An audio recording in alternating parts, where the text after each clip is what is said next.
Hi guys, it's Mark from France, and thanks Six Shooter USA Memphis, your way Memphis USA, you get this video in English because he asked me, hey dude, would you please do more English video? Last time you are a little bit forgetting us here in USA, and I want to know what you think about the car you test. So we have here the Vortex 3S BLX from ARRMA. It's the last in the range from the 3S ARRMAs. It's the smallest, the, how to say, more laying on the ground from all the four, and the highest in price. The highest in price because you get the DX3E with the ABC, the firma Spectrum with the telemetry system. You can put your smartphone on the radio system and check speed, voltage, temp, all the stuff you need. I'm not a freak from that, and I don't like it because the truck is here in Europe €70 higher in price than the normal V3 range, and I tell to my reseller I don't want to test it because for me it's just a granite with another body and other tires. And he tell me my daughter drive it and she prefer to drive that one than the granite. And as you see here, he has the same ground clearance that the granite. We have here smaller shock towers and smaller shock, but still the same ground clearance because of the smaller shock tower. The shock are mounted more down, so you have the same travel in the end effect. Is also set up more smooth than the other trees. It's really soft out from the box and the suspension, and that's something I like on my off-road trucks. The granite and the Senton was really too stiff in the rear end. ARRMA still does softer front than rear.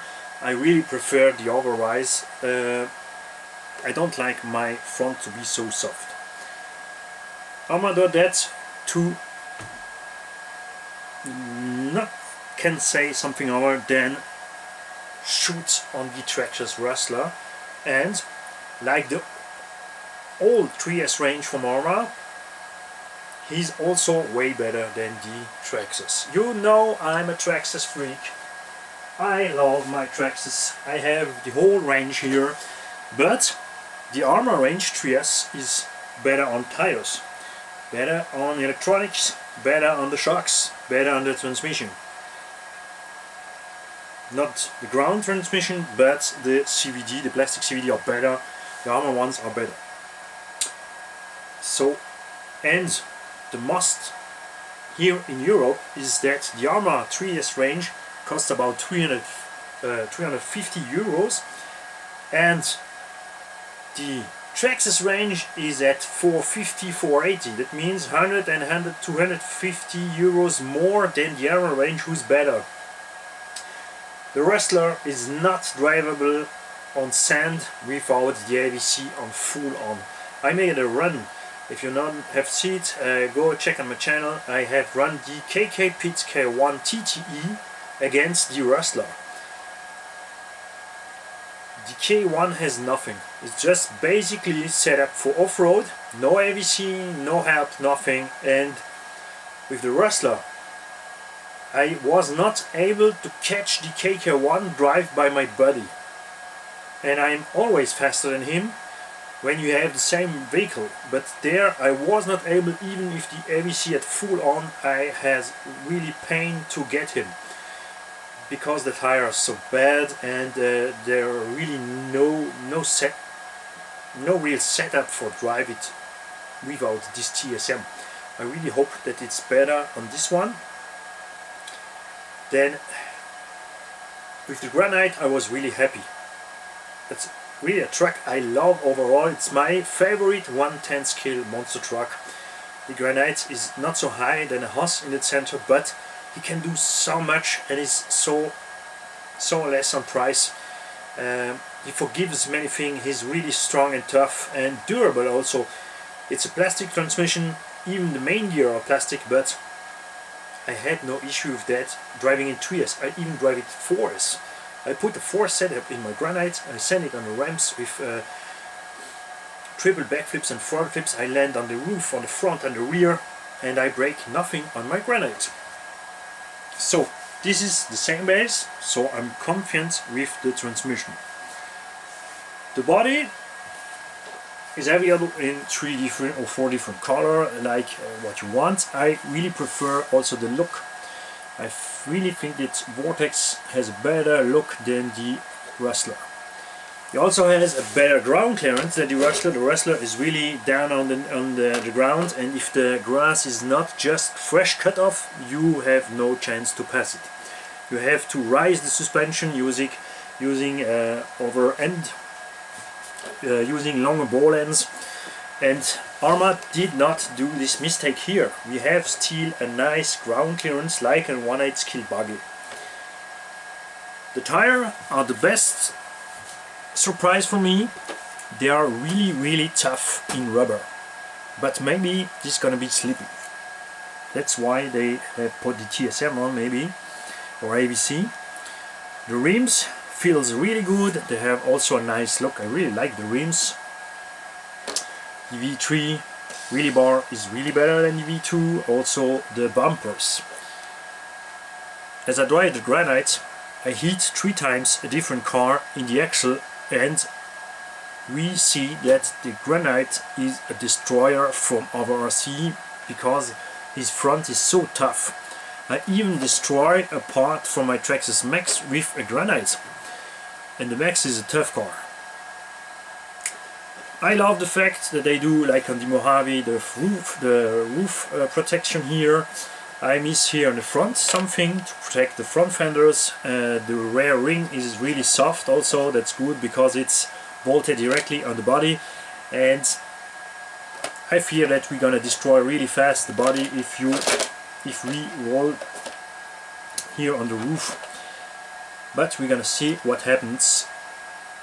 Maybe the Typhoon ring holder would be a better option with the ring separately from the body, but it's clearly less weight and easier to pop off. In the car, nothing new. Since V2, your electronic is the same layout, it's the same easy way to get on the differential. You only have a few screws to put away here, these 4 here in the back and this one, so you can put transmission away, lift up the bulkhead. In the front you have also 5 screws, 1, 2, 3, 4 and 5, to lift here the front bulkhead and go to the differential for easy maintenance. We have still the same problem with the servo. It's a better servo than on the V2. They have do here more opening to have less issue with gravel and stones who can lock the servo. But this is only a 6 or 7 kilogram servo, and what happens if a gravel goes in, you cannot go back and until you roar to the car, or if the kid not absolutely just immediately check out what happened, and until that the servo is down. It just smoked out. So the most of us put 1/8 scale stock servo, 20 kilograms. And here's something I not like on Horizon Hobby. First, price goes higher, then they do like Traxxas, more electronic, more stuff to like Apple. They all want you to get just only their stuff. So until using a 25T servo saver, they use a 23. So there are not many 23 servo on the market. So I use GPM servo saver with 25T and a stock 20 kilogram servo. So even if something locked the steering, nothing happened. The servo has no pain with it. I can walk to the car, put the power off, put the gravel off and drive again. This is the weak point, this steering servo. If you drive in gravel, for those who drive in sand or grass, it's no issue. I myself have no issue on my V3 with this servo. Even not with the transmission, even if it's full plastic. The other thing I do, it's really easy. If I put here the main transmission away, underneath you have an opening, and in this little opening the sand goes through and go in the gearbox, and for many people it gives an issue on main gear or even on motor. Many people killed motor bearing because of that, because the gravel go between the motor, the main gear and the motor gear, so you have pressure on the bearing sidewise, and this destroy the bearing really fast. Many people destroy the motor really fast with that. I just put some rubber like that one. Use a small band of Gorilla Tape and put it in this opening. The main gear will make a little cut in it because it's too flat on the chassis, but this little cut has no issue with the transmission. You have no problem with it, but the rest from the stuff which is in place really stops the sand and the water to go in the transmission case. But think on it, it's really easy to open, so I really can tell you one thing. Each time you drive it in sand or water or something, open that, clean that, put it on a place again. You have only one screw to put away to get to this main gear, so do your maintenance. I'm really happy with the plastic CVD. I don't know if at the time we talk someone or some brands do an upgrade. Sometimes you break one, but it's easy to replace, it's cheap to replace, so why don't do it? I notice also something I don't remember on my V3. I have sell it now. If we already have that, this is something to put a front upper chassis brace to avoid the deflects from the chassis. For a normal driver, you really don't need that. I send my granite to the air. I have no issue with the flex of the chassis or break something. I know some people break the Typhoon chassis or Big Rock chassis because it's longer, so they break in the front. On Tooth car, I really think that the brace would be a help, or for Tooth who do big jumps. You can break the chassis in two positions. First, you land with a too big angle with too cold temperature in the front from the chassis, and the other one you see it on the Crate a really bad landing is to land on all four tires, all four corners, and hitting in the middle from the chassis a stone, because this is the worst you can get. You bend the chassis. If you have an alloy chassis plate, you really make some bad stuff to your chassis. The plastic chassis handle it better, but you still can break something on there. That's why I like the way Traxxas do the thing with the little bit higher center part. Even if you land hard, you land on the front and rear bulkhead, they can hit that, but this form of chassis can take the heat better than a flat chassis. But even this is a awesome little chassis, really tough plastics. I love 1/8 scale, 1/7 scale. Really the most is 1/7, 1/6 scale. I also had big 1/5 scale. I have the you know, or you maybe not know. If you don't know it, check it out. I have an English playlist. I have the Reminator with two 18S setups.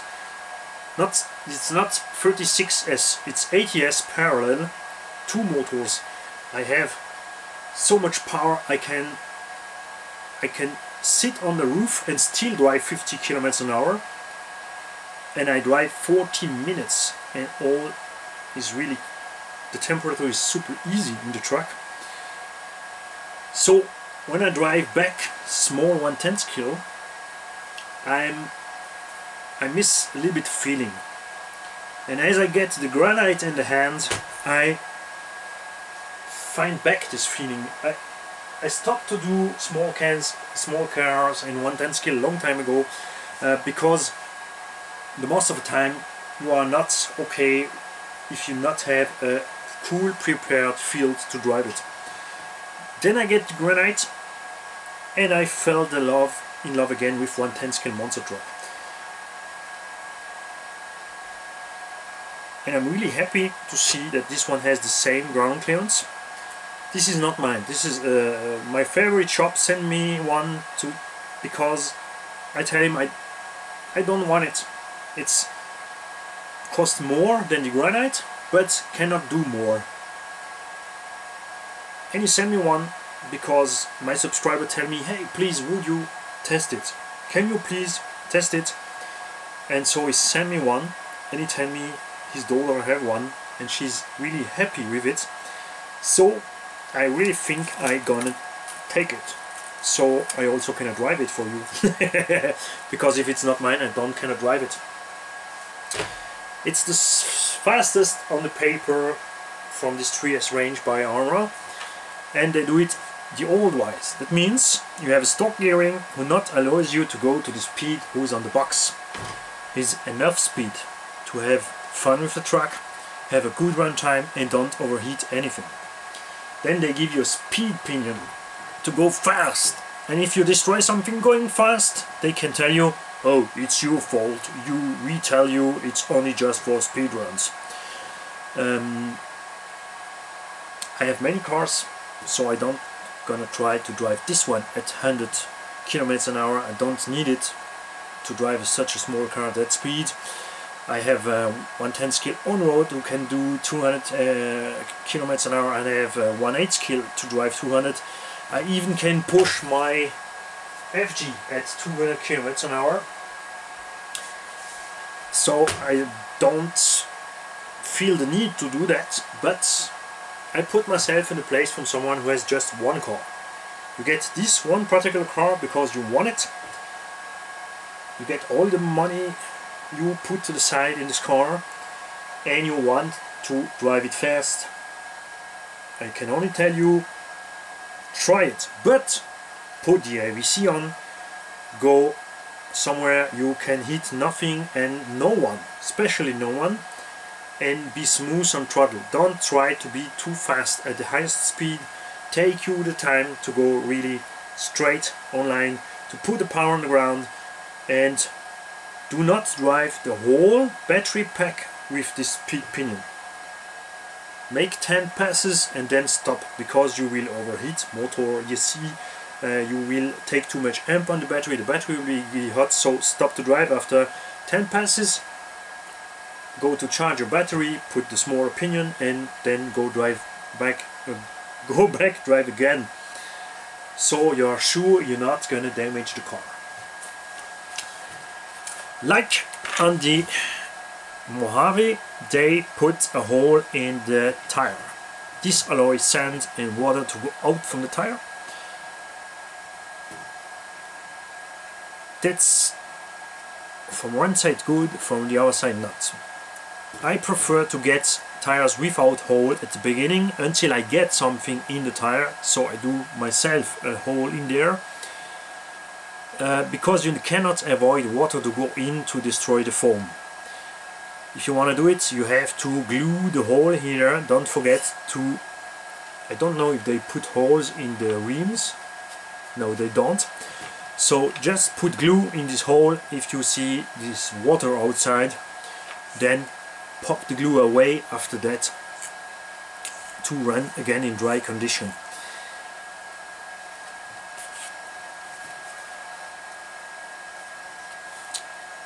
The shocks from the V3 are really way better than the V2. You still have, you can have some issue to bend the shock shaft or so. It's absolutely normal because you can hit something here. Many people put 1/8 scale shocks from the Typhoon 6S on these little ARRMAs.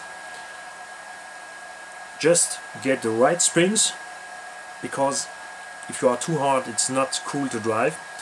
And I don't know now if these shocks are really smaller. Oh, I have 4 shocks here from a V2. One moment, I'm gonna check. No, I have it no more here, because the shock tower are smaller, but it seems like that the shocks are not so way smaller than on the granite.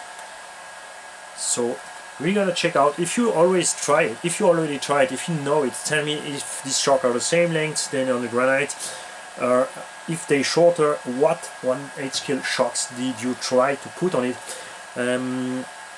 Maybe if they shorter you can use the lousy tenacity shock dampers, but maybe in the rear they are too short for go here on this truck, or using longer ball ends or something if you want to have better shocks. But I was really happy with that shocks. I know Hot Racing do a shock shaft upgrade using these shocks, but just a shock shaft upgrade. This is maybe all I'm gonna put on this truck if I break something. But it's not happened many times that I like a truck out from the box like it is, and this baby is this way.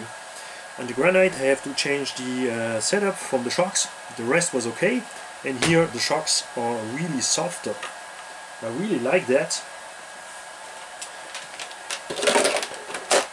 So tell me, what do you think about it?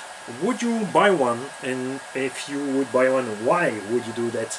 If you're not, why did you not want to do that? Have you one? What happens to you? What did not happen? Which are the options you consider as really necessary for the truck? Which are the options you use you like because it's just a cool looking option?